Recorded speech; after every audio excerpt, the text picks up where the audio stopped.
Salam, mən Mənsurə Məmmədəliyeva, sənətşünasam. Salam, mən Fərəh Ələkbərli, Yaratın baş kuratoru. Bugün biz Fərəhlə birlikdə Yarat Müasir İncəsənət Məktəbi və həmin tələbələrin 3 yekun sərgisi haqqında söhbət eləyəcəyik. Ümumiyyətlə, ilk öncə bu məktəb haqqında bizə kiçik də olsa məlumat verə bilərsən? Hə, əlbəttə. Yarat Müasir İncəsənət Məktəbi artıq bu il aprelində biz 1 ilini tamamlayırıq bu məktəbin. Elə təsadüf gətirdi ki, həmin bu 1 ili biz mütəmadi sərgilərlə bitirmiş olduq. Amma bu məktəbin də sərgilərində ondan qabaqki biraz tarixçəsi də var. Çünki bu 12 il ərzində Yarat mütəmadi olaraq təhsil layihələrini eləmişdi. Bizim Yarat Akademiya layihəmiz olmuşdu, bizdə Artım Lab layihəsi olmuşdu, hansı ki gənclərlə işə köklənir və onlarda müxtəlif studiya şəraitlərini verirdi, müxtəlif təhsil spektrli deyək ki, layihələrdir, müzakirələrdir, diskussiyalardır, keçirirdi və bu məktəb deyərdim ki, məntiqi bir tamamlaması oldu həmən bu fəaliyyətin. Bu ilki məktəbin, bu ilk layihə idi, düzdür. Müəllifi Sabina Şıxlinskaya oldu və kursun nəzəri hissəsi onun həm rəhbərliyi, həm də ki, onun proqramı əsasında tərtib olunmuşdu. Nəzəri hissəsi 9 ay çəkdi, daha sonra 1-2 ay oldu hazırlıq prosesi və son 2 ay ərzində biz 3 ardıcıl sərgi açdıq. Bəli, deməli 3 dənə sərgi oldu. İlk sərgi Babil 2 idi. İkinci sərgi keçmiş nəsillərdən qalan izlər. Üçüncüsü isə Dərman aradım dərdimə. Sərgilərin kuratorundan başlayaq. Bu sərgiləri deməli 3 müxtəlif kurator belə deyək də planını verib. Ümumiyyətlə proses necə baş verib? Proses çox demokratik şəkildə baş verirdi. Çünki bu 9 ay ərzində olan nəzəri hissə hamı üçün eyni idi. Sadəcə olaraq hər özü üçün başa düşürdü bu aylar ərzindəki özünü kim olaraq görür. Rəssam olaraq kimsə istəyirdi menecer olsun, kimsə istəyirdi kurator olsun, yəni sərgilər eləsin, kimsə tədqiqatla məşğul olmaq istəyirdi. Bu yönəmdə də artıq 9-cu ayın tamamında belə bir kol elədik. Uşaqlardan bildirənlər oldu ki, bəli, biz kurator olmaq istəyir. Elələr oldu ki, menecer. Düzdür, onlar müəyyən filtrlardan keçmişdi. Yəni kiməsə istiqamət vermişdi, kiməsə məsləhət görmüşdü ki, səndə daha yaxşı olar, rəssamlıq eləyəsən. Yəni bu yönləndirmələr təbii ki, var idi. Əlbəttə, yönləndirmələr var idi və bunun nəticəsində müəyyən bir vaxt qoyuldu. Təyin olunmuş kuratorlar ideyalar verdilər. Hərəsinin bir neçə dənə ideyası var idi. Final olaraq Sabina xanımın seçdiyi bu 3 dənə mövzu olmuşdu, deyək ki, hər kuratordan və daha sonra kuratorlar özləri məktəbin rəssamları üçün bir kol elədilər və elə uşaqlar vardı, elə rəssamlar vardı ki, 2 kuratorun layihəsinə layihə vermişdilər. Elələri vardı ki, məsələn, bir neçə dənə layihə vermişdilər. Onun üzərində artıq seçim gedirdi. İndi belə bir sualım var ki, məsəl üçün kuratorlar mövzunu seçirlər, mövzuya ad qoyurlar. Ümumiyyətlə burada çağdaş incəsənətlə bağlı, yəni bu mövzular səsləşirdimi, səsləşmirdimi? Yəni kuratorlara məhdud çərçivə daxilindəmi belə də mövzular verilirdi, senzura var idimi, yoxsa istədikləri mövzular daxilində? Hər sərgi bir-birindən kəskin şəkildə fərqlənirdi. Yəni bizim əvvəlcədən elə bir ideyamız yoxdur ki, bunları bir-birinə bağlayaq və bir-birinin ardıcıllıq olsunlar bu sərgilər. İlk növbədə onu deyim ki, heç bir məhdudiyyət, yəni nə kuratorlar üçün, nə rəssamlar üçün heç bir məhdudiyyət, yəni biz qoymamışdıq ki, yəni büdcə məhdudiyyəti vardı. Çünki tələbələr çox idi, hərəsinə bir fiks məbləğ qoyulmuşdu ki, onun çərçivəsində hərəkət eləyə bilsinlər. Amma yəni bu konseptdə heç bir aidiyyəti yox idi. Çalışırdıq ki, elə seçim eləyək ki, bu mövzular həm toxundurucu olsun, həm də aktual olsun. Yəni bugünü həm göstərə bilsin, həm müəyyən bir refleksiyası olsun. Hər kuratorun işlədiyi mövzular da fərqlidir. Hərəsinin tək bu uşaqları nəzərdə tutmur. Yəni ümumiyyətlə də danışanda elə kuratorlar var ki, daha çox tarixi mövzulara üstünlük verirlər. Eləsi var ki, okey, müasir incəsənət də olsa, hansısa gender məsələləri ilə elələr var, siyasi, yəni müxtəlifdir. Burada da eyni ilə, yəni biz o spektri çalışdıq göstərək ki, bizdə uşaqlar da müxtəlifdir. Gəl ilk sərgi haqqında biraz danışaq. Babil. Bu sərgi, yəni mən uşaqlarla həmin gün sərgidə oldum, sonra da ünsiyyətdə oldum. Babil bir belə də mifoloji süjet əsasında götürülüb və orada belə deyək, buraxılmış səhvlərin Babil 2-də həll yollarının tapılması kimi qeyd olunur və orada iştirak edən tələbələr də bu sərgidə belə deyək, həll yolu tapmağa çalışırlar. Ümumiyyətlə bu sərgi haqqında nə deyə bilərsən? Sərgi əslində daha çox bizim müasir cəmiyyətdə yadlaşmağımızı, bir-birimizdən necə nələrə görə bir-birimizdən aralanmağını deyək ki də mövzusuna toxunurdu və həmin sərgidə 5 nəfərdir deyəsən səhv eləmirəmsə iştirakçı və hərəsi işlər də bilirsən necə hər bir iş, hər bir rəssam da digərindən fərqlənirdi. Yəni bu məqamı xüsusilə vurğulamaq istəyirəm. Məsəl üçün mənə görə kurator işlərində işlər nə qədər fərqli olsa da, məkan daxilində düşünürəm ki, konsepsiya etibarilə bir-birindən vəhdətdə olmalıdırlar. Yəni ümumiyyətlə marşrut qurulurdu ki, birinci izləyici bu əsəri görəcək, buradan bu informasiyanı alacaq, sonra bu və yekunda hansısa bir belə deyək həll yolu göstəriləcək. O marşrut qurulanda çox vaxtı binanın öz memarlıq quruluşu da nəzərə alınır. Artımın quruluşu elədir ki, orada çox marşrut qurmaq olmur. Yəni sənin ya yuxarı yolun var, ya sağa yolun var. Sağa girdinsə tupikdə fırlanıb çıxmalısan, yuxarı da eyni ilə. Bəs ilk və son əsəri seçəndə əlaqələndirmə var idi ki, ilk əsər məsəl üçün bu informasiyanı ötürür. Sonuncu əsər isə sizə artıq yekun bir informasiya ilə sizi yola salıb belə deyək. Mən deyərdim ki, marşrut baxımından, yəni bizdə daha çox necə olur? Birinci girən kimi sağ tərəfə keçir insanlar, ondan sonra yuxarı qalxır. Bölgü belə aparılmışdı ki, birinci mərtəbə daha çox ekoloji mövzulara, ekoloji tema ilə bağlı idi, əlaqəli idi. Yəni orada həm akula yumurtası var idi, həm nano art var idi. Ondan sonraki ikinci mərtəbə isə bir qədər fərqli işlərdir. Yəni həm siyasi kontekstli iş var idi, hər ikisi deyərdim ki, həm Ağəməlinin işi, həm Rövşənin işi. Yəni onlar bir qədər siyasi kontekstli işlər idi. Yəni deyərdim ki, marşrut baxımından onlar ümumi baxılır. Sırf belə bir bölgü yox idi orada. Bu məqam çox xoşuma gəldi. Əslində bayaq senzura demək istəyəndə sırf siyasi mövzulara toxunulmurmu, belə başa düşürəm ki, belə bir məhdudiyyət yoxdur.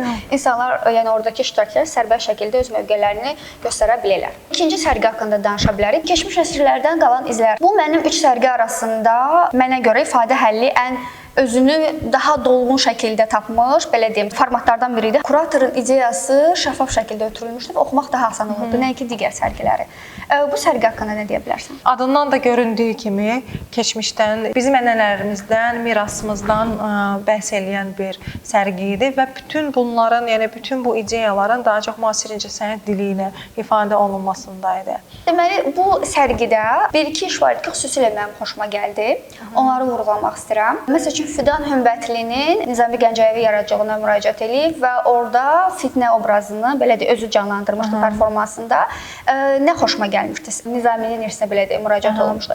Amma buna rəğmən özündən də nəsə qatmışdı və müasir Azərbaycan qadınını belə deyək hardasa gender mövzusuna toxunmuşdu. Mənim üçün məsəl üçün ideya həllinə görə ən yadımda qalan işlərdən biri budur. Fidan Nazim qızının işi də maraqlı idi, amma dediyim kimi sanki orada ancaq keçmiş iz var, amma burada yeni bir baxış yox idi da o təqdimata bəli. Sən özün nə düşünürsən? Mən fikirləşirəm ki, Fidan Hümbətlinin işi ilə bağlı mən deyərəm ki, o daha çox təsirli idi. Ona görə çox adamın yadında qalıb. Həm də ki, bu bir, ikincisi onun performans olması, Fidanın küçəyə o boyda öküzlə çıxması, hətta o video sənədləşdirmədə də o müxtəlif kommentlər səslənilirdi kənarda olan insanlardan. Səncə burada həm də mövzunun təsiri varmı? Məsəl üçün hal-hazırda gender mövzuları daha qabarıq işlənir və belə deyək də gündəmin damarını tutmuş ola bilərmi? Çünki digər mövzular dediyim kimi daha çox bizim gördüyümüz adət-ənənə və daha sentimental mövzular idi, nostalji mövzular idi. Amma orada biraz daha fərqli baxış var idi. Mən deyərdim ki, bilirsən necədir? İstənilən mövzunu təsirli çatdırmaq olar. Sən dediyin o daha çox sentimental şeyləri də ola bilər ki, o formada göstərər rəssam. Yəni konkret bir adamdan danışmıram, ümumiyyətlə istənilən rəssam onu elə göstərə bilər ki, yəni danışdığımız Fidanın performansından eyni ola bilər. Sadəcə bu özlüyündəki qadın, üstündə yekə, çox iri bir öküzü. Yəni bu hətta mən deyərdim ki, çox adam bəlkə də başa düşmür. Çox adam bəlkə də fitnə tarixçəsini, o Nizami Gəncəvi yaradıcılığını bəlkə də bilmir. Amma məsələn küçənin ortasında özdəki elə bir yer seçilmişdi onun üçün ki, 28 may tərəfi idi. Yəni o metronun qarşısında insanlar tam başqa kütlədir də. Yəni bunun özünün olması mənə görə o daha çox təsirli idi. Razıyam buna. Sadəcə olaraq bir məqamda var ki, o üsulu tapa bilib ki, necə ifadəli eləyə bilərəm. Onu deməyə çalışıram. Böyük ehtimal ki, digər tələbələrdə də, yəni mövzu, yəni seçərkən bu məqamları istəyiblər ifadə eləsinlər. Amma dolğun şəkildə çatdıra biliblərmi? Bunu deməyə çalışıram. Ola bilər ki, düz deyirsən, Fidan daha təcrübəli idi, digər yəni arxada background var və artıq onun üçün ilk deyildi. Həm də bilirsən bir məqam da var ki, hansı ki çox vacibdir. konsepti deyərdim. Rəssamlar var ki, özləri üçün müəyyən bir maraq dairəsi seçirlər. Yəni o istiqamətdə, o mövzular ətrafında işləyirlər.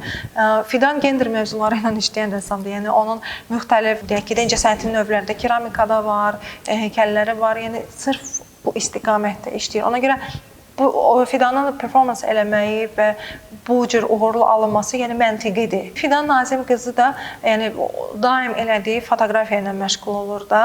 Sadəcə o həmin o çəkdiyi fotoqrafiyanı, fotoları adi öyrəşdiyimiz kimi divara çəkməmişdi. Onları daha çox belə deyək də daha canlı formada təqdim eləmişdi və orada təqdim olunan işin hərəsi bir neçə albomlar vardı. Hərəsi içəridə yaşayan bir ailə ilə, hansısa bir nəsillə bağlı idi. Ona görə deyərdim ki, o iş də uğurlu. Çünki o bizcə research based işidir. Uğurlu idi. Hətta mən özüm ona hər birinə baxmışdım sərginin ilk günü. Məndə sırf nostalji hisslər oyatmışdı. Həmin sərgidən mən Nəcəf Öztürk onun işini də çox bəyəndim. Çünki onun birinci təcrübəsi idi. Ümumiyyətlə Nəcəf bizdə yəni həm Yaratda volontyor kimi də işləyirdi. Yəni bizim turlardır, bizim təhsil proqramlardır. Yəni daim bunun içərisində olmuş bir adamdır və daha sonra məktəbə də apply eləmişdi, qəbul olunmuşdu və düzünü deyim, yəni o uşağı görürdük də biz daim. Final iş kimi onu görəndə mənim üçün çox wow effekt oldu. Ondan qabaq biz ondan heç bir şey görməmişdik. Yəni heç bir işi yox idi də onun. Bu birinci idi, məncə də çox uğurlu alınmışdı. Yəni o da təsirli işlərdən biri idi. Əslində düz deyirsən. Bu iş haqqında dostumla danışanda o travmaların bizi necə zəhərlədiyini, necə yandırdığını və belə deyək də onu qısa, lakonik, aydın şəkildə bildiyim qədər hətta o canlı, yəni ilk dəfə olaraq o performansı göstərib. Mən belə deyək, eksperimentlər aparmadan birbaşa çəkilib. Sərgilərin adları kim tərəfindən seçilirdi? Kuratorlar təklif eləyiblər. Adları kuratorlar öz konsepsiyalarına uyğun təklif eləmişlər adları. Üçüncü sərgi haqqında danışa bilərik. Dərman aradım dərdimə. Mən ilk öncə elə bilirdim ki, bu marşrut üzrə üçü də biri problemi göstərir, biri problemi həll yolları axtarır, biri artıq dərman olaraq o bizə belə deyək, yekunu verir. Sonra öyrəndim ki, heç sərbəstlər bir-birinə əlaqələri yoxdur. Dərman aradım dərdimədə isə mən hər bir eksponata baxanda problemin həllini görməyə çalışırdım. Amma bir çox məsəl üçün əsərlərdə sırf problemin özünü gördüm. Orada ən çox xoşuma gələn işlərdən biri Aytən Abdullayevanın gender mövzusuna toxunmasıdır. İş yenə də yəni sadəcə bir dənə əsərdə sən gündəmin, çağdaş, belə deyək, zamanəmizin ən önəmli problemlərindən birinin qısa şəkildə informasiyanın ötürülməsini görürsən. Amma burada həll yolu var idimi, onu bilmirəm. Yəni görmədim. Amma iş özü çox uğurlu idi. Bu sərgidə ən çox iştirakçısı olan sərgilərlə sonuncu sərgi olmuşdu. Aytənin işi haqqında danışanda, Aytənin işi mən də hesab edirəm ki, uğurlu işlərdən biridir. Amma ki, həll yolunu tapıb-tapması, kuratorun ideyası burada ondan ibarətdir ki, hərənin öz problemləri var, hərənin öz dərdi var və hərə öz dərdi haqqında, hər rəssam istəyirdi ki, öz dərdi haqqında danışsın, onu yazsın, onu bildirsin. Burada axtarış prosesini görürük o zaman. Dərman aradım dərdimə. Aytən də sadəcə onu, deyək ki, ona dəyən, onu maraqlandıran bir mövzudur. Birinci sərgini və ümumiyyətlə məktəbin çox böyük uğurunu vurğulamaq istəyərdim iştirakçılar arasında. Bu Ülviyə İman olmuşdu. Çünki Ülviyə İmanı biz məktəbə hüquqi əsaslar üzərində götürə bilməzdik. Çünki Ülviyənin həmən vaxt içində də 18 yaşı tamam olmamışdı. Ülviyə bizə məktəbə gələndə 10-15 yaşı var idi. Bu il ərzində 16 yaşı tamam oldu və 16 yaşında onun sərgidə göstərdiyi triptixi çox wow effektli bir şeydir. Yəni onu hər akademiyanı bitirmiş rəssam da eləyə bilmir, amma o çox özünə məxsus şəkildə çox güclü daxili mesajı olan bir tablo işləyib vermişdi. Mən məsəl üçün onu ümumiyyətlə bütün məktəbin çox böyük uğuru hesab edirəm Ülviyənin. İkinci sərgidə Nəsillərdən qalan izlər sərgisində deməli Təmir İbrahimovanın mərkəzdə qapı əsəridir, hansı ki biz orada xoş sözlər eşidirik. Ümumiyyətlə əsər məkanı iki hissəyə bölür. Qarşıda Fidanın işidir, o tərəfdə isə Alina Yusupovanın.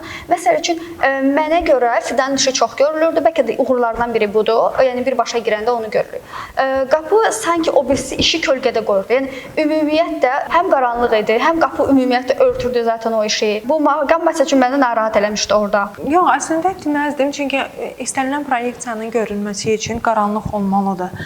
Alinanın qapının sanki arxasında qalırdı. Yox, əslində deməzdim, çünki Çünki sərgi zalı elədir ki, adamlar fırlanır, bütün hər yeri fırlanır. Yəni o tərəfi də, bu tərəfi də. Fidanın işi proyeksiyası qalmışdı. Öküz sərginin bir məqamında çıxardılmışdı. Orada canlı performans olmuşdu. Alinanın işi deməzdim ki, kölgədə qalmışdı. Çünki ona da Məndə şəxsən belə təəssürat oyadı ki, o qapının fonundadır. Yox, müstəqil işidir. Təbii ki. Müstəqil işdir. Qapı ilə heç bir əlaqəsi yox idi. Sadəcə onları bəlkə prosta vizual olaraq, yəni sənə elə görünüb ki, qapı qabaqdadır. Onun arxasına keçmək istəmirsən. Çünki qapı əslində qapının arxasında olan həmişə daha çox bağlı bir şey kimi görünür. Bəlkə onun assosiativ olaraq. Belə düşünürəm ki, bəzi işlər elə bir çox uğurlu alınma səbəblərindən biri oxunması idi məkanda.